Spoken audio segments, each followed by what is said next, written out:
ISA has made several changes to Champs 2017, chief among them adding the boys class 2 400-meter hurdles.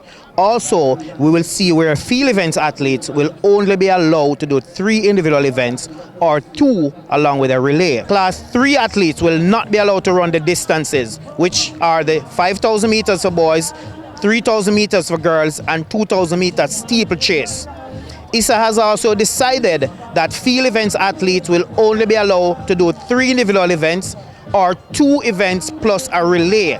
One of the other changes that ISA has decided on for 2017 is that the multi-event athletes will only be allowed to do 1 additional event. Track Alert will now talk to some of the coaches here at the Pure Water JC R. Danny Williams Development Meet at Jamaica College to get their perspective on the changes ISA made for 2017. Let's go now and find out from some of our coaches and hear what they say. I'm not in agreement, especially in the era where it's only class 1 or 2 girls can run the 3,000 steeplechase.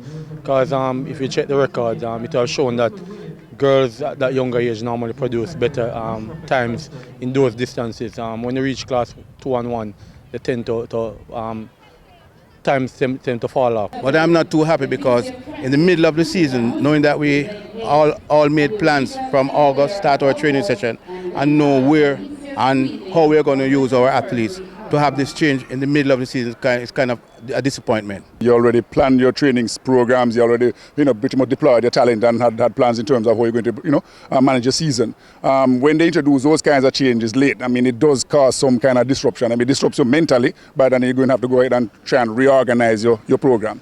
Based on what some of the information I heard, I think they're trying their best to sort of preserve the longevity of the athletes rather than having them being overworked from too early. And if that is the case, then I have no problem.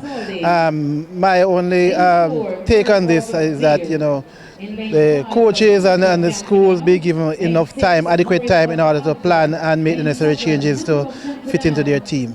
Based on what they have decided in the long run, I think that we can live with that. It is up to us coaches to monitor the kids and ensure that we stick to the rules and regulations.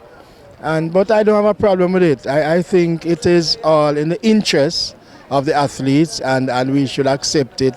If that's the rule, then we'll have to work with it, but I'm totally not in agreement with those changes that have been proposed. It would have been good if they probably had given us sufficient time, to try and organize and adjust for the changes. I mean, this kind of sudden change, even some of it probably not bad for the sport in the long term, but so this sudden, I mean, it does cause some mental disruptions, and I wish it could have been handled a little differently. There you have it. The coaches are not entirely against the decisions taken by ISA, but believe the matter could be dealt with differently, especially with just 3 months to go before championships.